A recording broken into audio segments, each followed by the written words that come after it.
श्री सत्यनारायण भगवान की जय हो। हिंदू पंचांग के अनुसार हर पूर्णिमा को श्री सत्यनारायण भगवान की पूजा उपासना की जाती है। इस दिन भगवान श्री विष्णु के नारायण स्वरूप की पूजा की जाती है। ऐसी मान्यता है कि इस व्रत को करने से जीवन के सभी ताप और पाप दरिद्रता का नाश होता है और जीवन में सुख शांति और समृद्धि आती है। सत्यनारायण भगवान की कथा दो प्रमुख विषय में है, जिसमें एक है संकल्प को भूलना और दूसरा है भगवान सत्यनारायण के प्रसाद का अपमान करना। सत्यनारायण व्रत कथा में अलग अलग अध्याय में छोटी छोटी कहानियों के माध्यम से सत्य का पालन न करने पर किस तरह की परेशानियां आती है, किन किन कष्टों को भोगना पड़ता है, यह बताया गया है। सत्य को ही नारायण के रूप में पूजना श्री सत्यनारायण भगवान की पूजा है। इसका अर्थ यह भी है कि संसार में एकमात्र हरि नारायण ही सत्य है, बाकी सब माया है। सत्य में ही सारा जगत समाया हुआ है। सत्य के सहारे ही भगवान शिव पृथ्वी को धारण करते हैं। सत्य को ईश्वर मानकर निष्ठा के साथ समाज के किसी भी वर्ग का व्यक्ति इस कथा को सुनता हो तो उसे उसकी इच्छा के अनुसार फल की प्राप्ति होती है।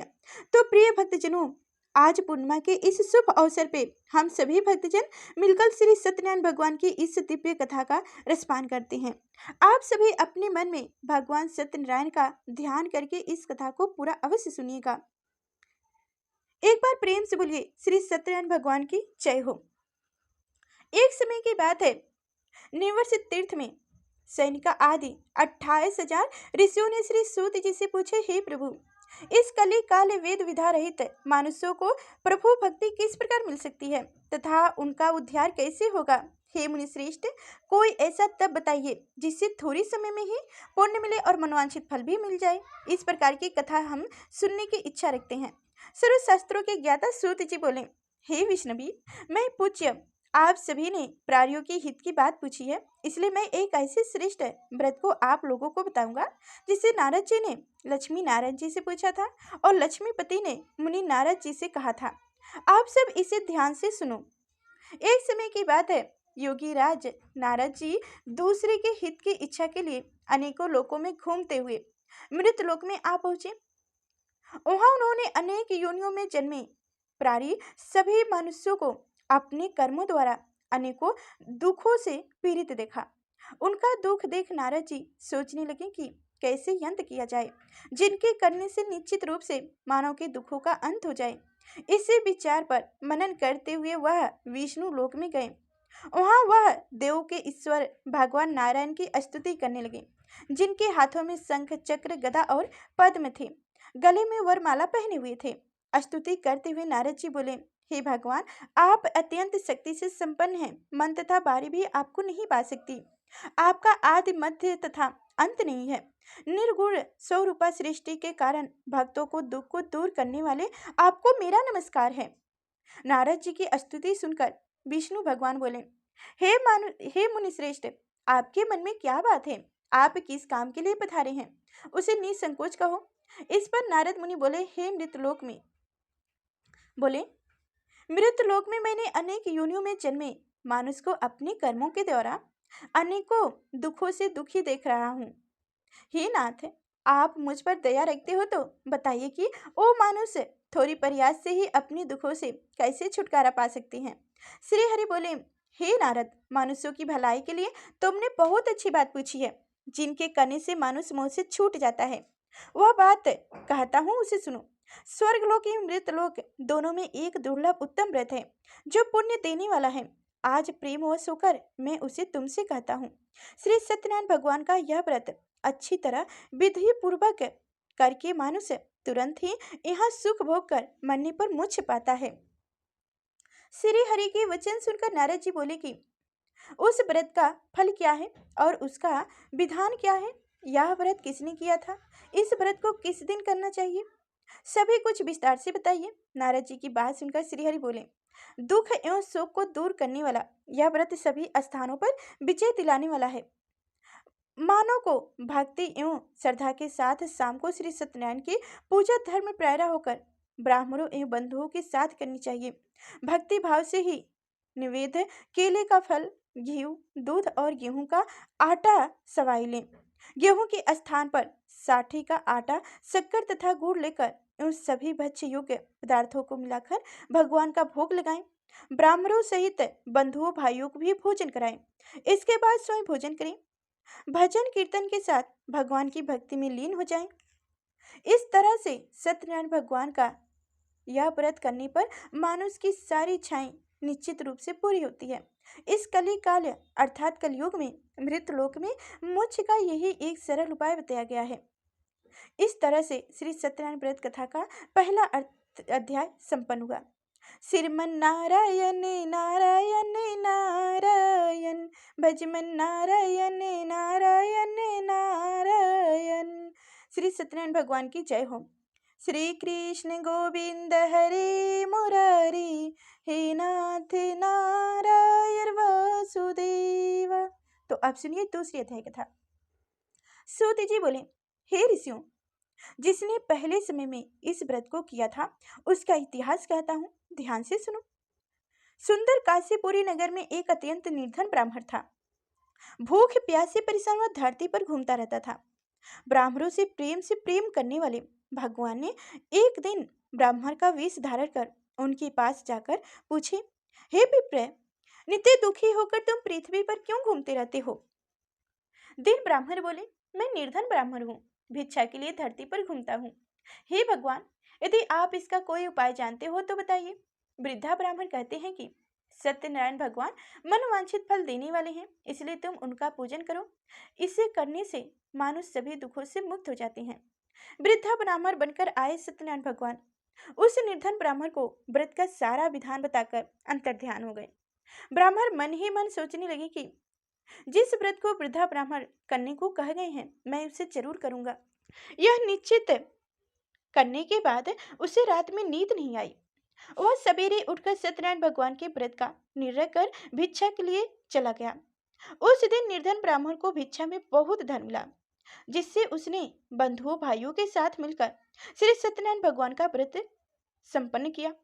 भगवान सत्यनारायण का व्रत संपन्न करने के बाद वह निर्धन ब्राह्मण सभी दुखों से छूट गया और अनेक प्रकार की संपत्तियों से युक्त हो गया। उसी समय से यह ब्राह्मण हर माह इस व्रत को करने लगा। इस तरह से सत्यनारायण भगवान के व्रत को जो मानुष करेगा वह सभी प्रकार के पापों से छुटकर मोक्ष को प्राप्त होगा। जो मानुष इस व्रत को करेगा वह भी सभी दुखों से मुक्त हो जाएगा। श्री सूत जी बोले कि इस तरह से नारद जी ने नारायण जी का कहा हुआ श्री सत्यनारायण व्रत कथा को मैंने तुमसे कहा। हे विप्र, मैं अब और क्या कहूँ? ऋषि बोले, हे मुनिवर, संसार में उस विप्र से सुनकर और किस किस ने इस व्रत को किया, हम सब इस बात को सुनना चाहते हैं। इसके लिए हमारे मन में श्रद्धा का भाव है। सूत जी बोले, हे मुनियो, जिसने इस व्रत को किया है वह सब सुनो।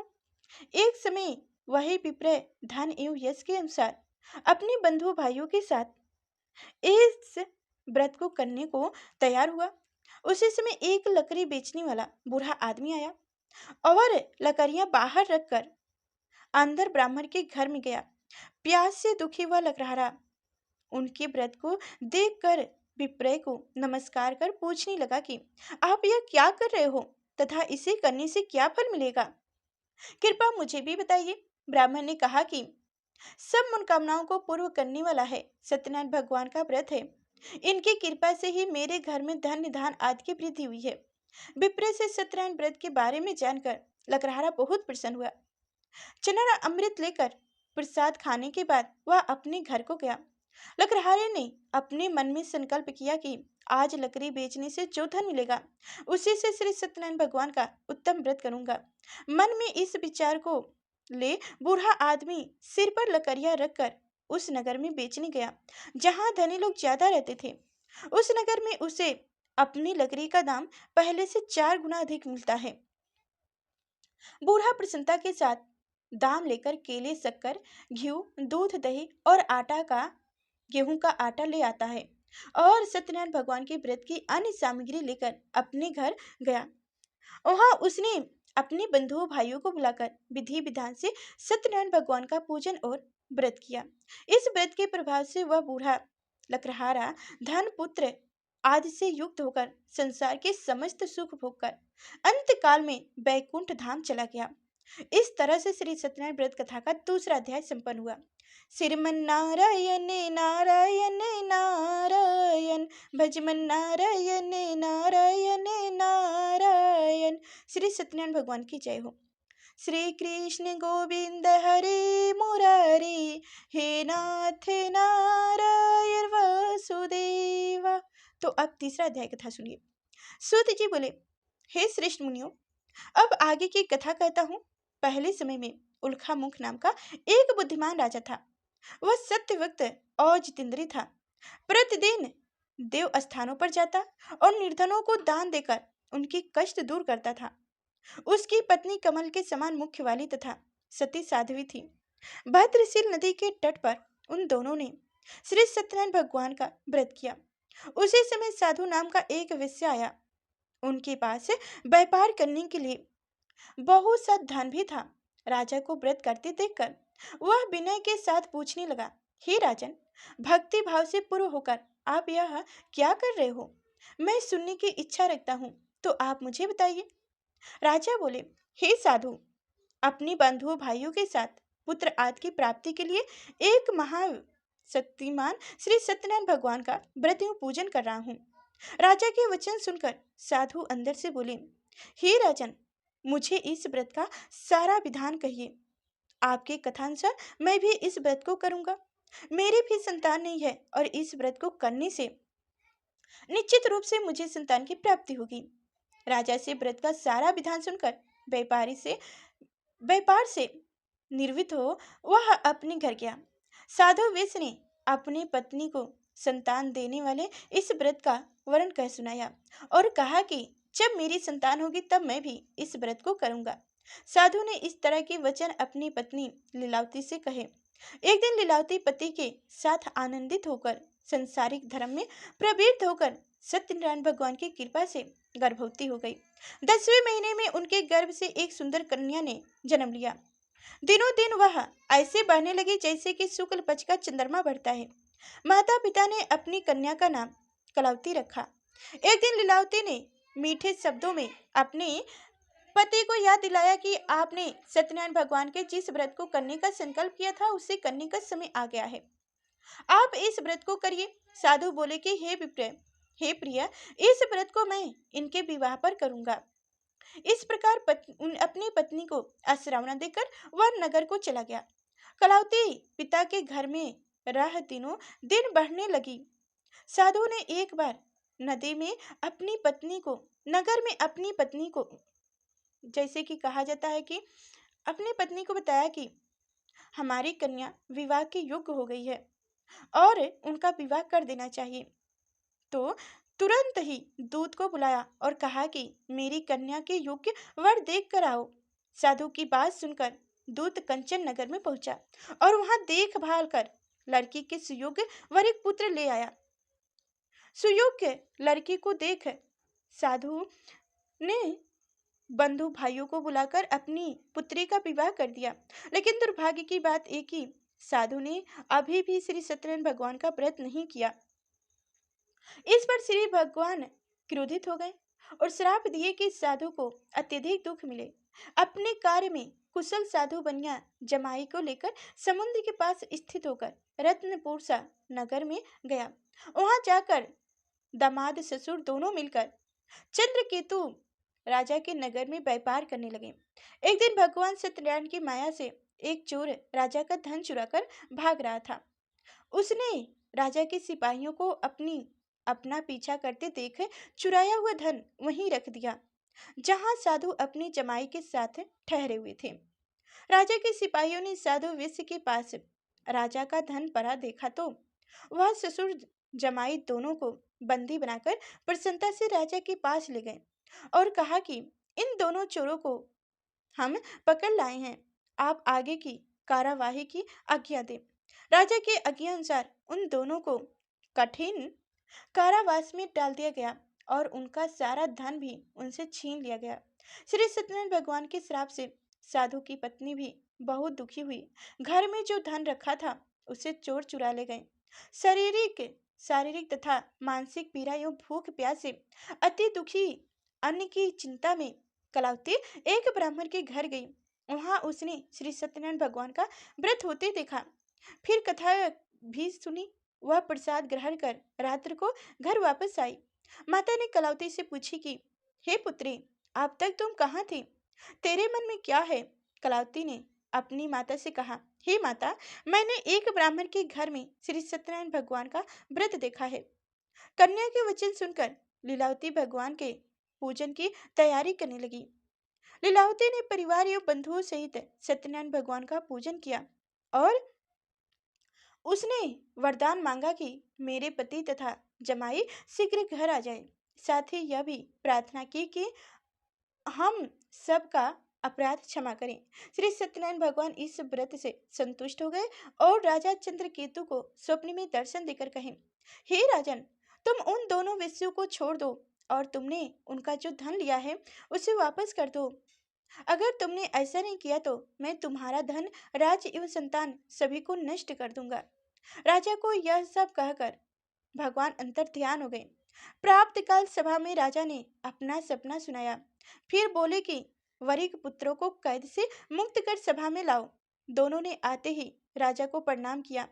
राजा मीठी वारी में बोले, हे महानुभावों, भाग्यवश ऐसा कठिन दुख तुम्हें प्राप्त हुआ है, लेकिन अब तुम्हें कोई भय नहीं है। ऐसा कह राजा ने उन दोनों को नया वस्त्र आभूषण भी पहनाया और जितना धन उनका लिया था उससे दुगना धन वापस कर दिया। दोनों वेश्य अपने घर को चल दिए। इस तरह से श्री सत्यनारायण व्रत कथा का तीसरा अध्याय संपन्न हुआ।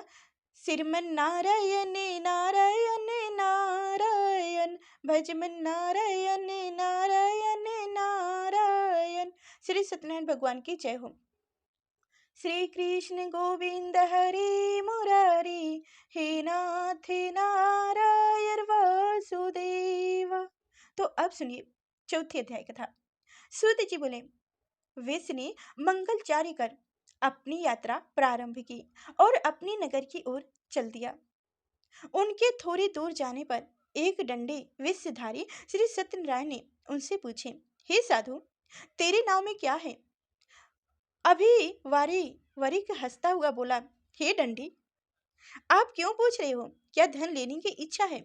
मेरे नाव में तो बेल एवं पत्ते भरे हुए हैं। वेश्य के कठोर वचन सुनकर भगवान बोले, तुम्हारा वचन सत्य हो। डंडी ऐसे वचन कहकर वहां से दूर चले गए। कुछ दूर जाकर समुद्र के किनारे बैठ गए। डंडी के जाने के बाद साधु वेश्य ने नित्य क्रिया के पश्चात नाव को ऊंचे उठते देखकर अचंभा माना और नाव में बेल पत्ते आदि देखकर वह मूर्छित होकर जमीन पर गिर गया। मूर्ख मूर्छित खुलने पर वह अत्यंत शोक में डूब गया। तब उनका दामाद बोले कि आप शोक न मनाइए, यह डंडी का श्राप है, इसलिए हमें उनकी शरण में जाना चाहिए, तभी हमारी मनोकामनाएं पूर्ण होगी। दामाद की बात सुनकर वह डंडी के पास पहुंचे और अत्यंत भक्ति भाव से नमस्कार कर बोले, मैंने आपसे जो असत्य वचन कहे थे उनके लिए मुझे क्षमा दें। ऐसा कहकर महान शोकता दूर होकर रोने लगा। तब डंडी भगवान बोले, हे वरिक पुत्र, मेरी आज्ञा से बार बार तुम्हें दुख प्राप्त हुआ है, तुम मेरी पूजा से विमुख हुआ हो। साधु बोले, हे भगवान, आपकी माया से ब्रह्मा आदि देवता भी आपके रूप को नहीं जानते, तब मैं अज्ञानी कैसे जान सकता हूँ? आप प्रसन्न हुए, अब मैं सामर्थ्य के अनुसार आपकी पूजा करूंगा। मेरी रक्षा करो और पहले के समान नाव में धन भर दो। साधु वेश्य की भक्ति पूर्वक वचन सुनकर भगवान प्रसन्न हो गए और उनकी इच्छा अनुसार वरदान देकर अंतर ध्यान हो गए। ससुर जमाई जब नाव पर आए तो नाव धन से भरी हुई थी। फिर वहीं अपने अन्य साथियों के साथ सत्यनारायण भगवान का पूजन कर अपने नगर को चल दिए। जब नगर के नजदीक पहुंचे तो दूत को घर पर खबर करने के लिए भेज दिए। दूत साधु की पत्नी को प्रणाम कर कहता है कि मालिक अपने दामाद सहित नगर के निकट आ गए हैं। दूत की बात सुन साधु की पत्नी लीलावती ने बड़े हर्ष के साथ सत्यनारायण भगवान का पूजन कर अपनी पुत्री कलावती से कहती है कि मैं अपने पति के दर्शन को जाती हूँ, तुम कार्य पूर्ण कर शीघ्र आ जाओ। माता के ऐसे वचन सुनकर कलावती जल्दी में प्रसाद छोड़ अपने पति के पास चली गई। प्रसाद के उल्लंघन के कारण श्री सत्यनारायण भगवान रुष्ट हो गए और नाव सहित उनके पति को पानी में डुबो दिए। कलावती अपने पति को वहां न पाकर रोती हुई जमीन पर गिर गई। नाव को डूबा हुआ देख वह कन्या को रोते देख साधु दुखी होकर बोले कि हे प्रभु, मुझसे तथा मेरे परिवार से जो भूल हुई हो उसे क्षमा करें। साधु के 3 वचन सुनकर श्री सत्यनारायण भगवान प्रसन्न हो गए और आकाशवाणी हुई, हे साधु, तेरी कन्या मेरे प्रसाद को छोड़कर आई है, इसलिए इनका पति अदृश्य हो गए हैं। यदि वह घर जाकर प्रसाद खाकर लौटती हो तो इसे इसका पति अवश्य मिलेगा। ऐसी आकाशवाणी सुनकर कलावती घर पहुंचकर प्रसाद ग्रहण करती है और फिर आकर अपने पति के दर्शन करती है। इसके बाद साधु अपने बंधुओं भाइयों सहित श्री सत्यनारायण भगवान का विधि विधान से पूजन करते हैं तथा इस लोक में सुख भोग कर अंत में स्वर्ग को जाते हैं। इस तरह से श्री सत्यनारायण व्रत कथा का 4था अध्याय संपन्न हुआ। श्रीमन नारायण नारायण नारायण, भजमन नारायण नारायण नारायण। श्री सत्यनारायण भगवान की जय हो। श्री कृष्ण गोविंद हरे मुरारी, हे नाथ नारायण वासुदेव। तो अब सुनिए अध्याय कथा 5वां। सूत जी बोले, हे ऋषियों, मैं और भी एक कथा सुनाता हूँ, उसे भी ध्यानपूर्वक सुनो। प्रजा पालन में लिंग तुंग ध्वज नाम का एक राजा था। उसने भी भगवान का प्रसाद त्याग कर बहुत ही दुख सहन किया। एक बार वन में जाकर वन्य पशुओं को मारकर वह एक पेड़ के नीचे आया। वहां उसने ग्वालों को भक्ति भाव से अपनी बंधुओं सहित सत्यनारायण भगवान का पूजन करते देखा। अभिमानवश राजा ने उन्हें देखकर भी पूजा स्थान पर नहीं गया और ना ही उसने भगवान को नमस्कार किया। ग्वालों ने राजा को प्रसाद दिया, लेकिन उसने वह प्रसाद भी नहीं खाया और प्रसाद को वहीं छोड़कर वह अपने नगर को चला गया। जब वह नगर में पहुंचा तो वहां सब कुछ तहस नहस हुआ पाया तो वह शीघ्र ही समझ गया कि यह सब भगवान ने ही किया है। वह दोबारा ग्वालों के पास गया और विधि पूर्वक पूजन करके प्रसाद खाया तो श्री सत्यनारायण भगवान की कृपा से सब कुछ पहले जैसा हो गया। दीर्घ काल तक सुख भोगने के बाद मरण उपरांत उसे स्वर्ग की प्राप्ति हुई। जो मानुष परम दुर्लभ इस व्रत को करेगा तो भगवान सत्यनारायण की कृपा से उससे धन धान की प्राप्ति होगी। निर्धन धनी हो जाता है और भयमुक्त हो जाता है, भयमुक्त जीवन जीता है। संतानहीन मनुष्य संतान सुख मिलता है और सारे मनोरथ पूरे होने पर मानो अंत काल में बैकुंठ धाम को जाता है। सूत जी बोले, जिन्होंने पहले इस व्रत को किया है अब उनके दूसरे जन्म की कथा कहता हूँ। वृद्धा संतानंदन ब्राह्मण ने सुदामा का जन्म लेकर मोक्ष की प्राप्ति की। लकड़हारे ने अगले जन्म में निषाद बनकर मोक्ष प्राप्त किया। उल्का मुख्य नाम का राजा दशरथ होकर बैकुंठ को गया। साधु नाम के विष ने मोर ध्वज बनकर अपने पुत्र को आरे से चीरकर मोक्ष पाया। महाराजा तुंग ध्वज ने स्वयंभू होकर भगवान में भक्ति युक्त हो कर्म कर मोक्ष पाया। इस तरह से श्री सत्यनारायण व्रत कथा का 5वां अध्याय संपन्न हुआ। श्रीमन नारायण नारायण नारायण, भजमन नारायण नारायण नारायण। श्री सत्यनारायण भगवान की जय हो। तो अब सुनेंगे भगवान विष्णु जी की आरती। ओम जय जगदीश्वर हरे, स्वामी जय जगदीश्वर हरे। भक्त जनों की संकट, दास जनों की संकट, छल में दूर करे। ओम जय जगदीश्वर हरे, स्वामी जय जगदीश्वर हरे। जो ध्यावे फल पावे, दुख बिन से मन का, स्वामी दुख बिन से मन का, सुख संपत्ति घर आवे, सुख संपत्ति घर आवे, कष्ट मिटे तन का। ओम जय जगदीश्वर हरे, माते पिता तुम मेरे, शरण गहूँ मैं किसकी, स्वामी शरण गहूँ मैं किसकी, तुम बिन और न दूजा, तुम बिन और न दूजा, आस करो मैं जिसकी। स्वामी ओम जय जगदीश्वर हरे, स्वामी ओम जय जगदीश्वर हरे, तुम परम परमात्मा तुम अंतर्यामी, स्वामी तुम अंतर्यामी, पारे ब्रह्म परमेश्वर, पारे ब्रह्म परमेश्वर, तुम सबकी स्वामी। ओम जय जगदीश्वर हरे, स्वामी जय जगदीश्वर हरे, तुम करुणा के सागर, तुम पालन करता, स्वामी तुम पालन करता, मैं मूर्ख फल कामी, मैं सेवक तुम स्वामी, कृपा करो भक्तन। ओम जय जगदीश्वर हरे, स्वामी जय जगदीश्वर हरे, तुम हो एक अघोचक, सबके प्राणपति, स्वामी सबके प्राणपति, किस विधि मूल ध्यामे, किस विधि मूल ध्यामे, तुमको मैं कुमति। ओम जय जगदीश्वर हरे, दीन बंधु दुख हरता, ठाकुर तुम मेरे, स्वामी रक्षक तुम मेरे, अपने हाथ उठाओ, अपने शरण लगाओ, द्वार पर तेरे। ओम जय जगदीश्वर हरे, स्वामी जय जगदीश्वर हरे, विषय विकार मिटाओ, पाप हरो देवा, स्वामी पाप हरो देवा, श्रद्धा भक्ति बढ़ाओ, श्रद्धा भक्ति बढ़ाओ,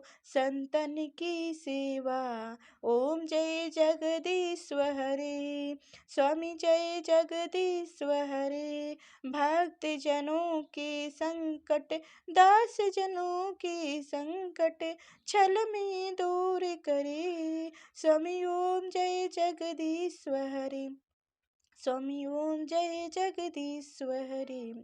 जय श्री हरि, जय माँ लक्ष्मी। तो प्रिय भक्तगणों, आप सभी को हमारी कथाएं कैसी लगी? जरा से भी अच्छी लगी हो तो लाइक कर चैनल को सब्सक्राइब कीजिएगा और ज़्यादा से ज़्यादा इस कथा को शेयर कीजिएगा। कहा जाता है कि इस कथा को अवश्य सुननी चाहिए, हर व्यक्ति को सुननी चाहिए। तो इसलिए इस कथा को आप अपने जो भी हित दोस्त नातबाज जो भी हों उनके पास शेयर कीजिएगा और लाइक कर चैनल को सब्सक्राइब कीजिएगा और कमेंट बॉक्स में प्यारा सा कमेंट कर दीजिएगा और कमेंट करके ज़रूर बताइएगा कि आप हमारी कथाओं को कहाँ से सुन रहे हैं, जिससे हमें पता चले कि हमारी कथाएं कहाँ कहाँ सुनी जा सकती है, कहाँ कहाँ सुनते हैं सब लोग हैं। तो ठीक है, फिर मिलेंगे अगले नेक्स्ट वीडियो में, तब तक के लिए धन्यवाद।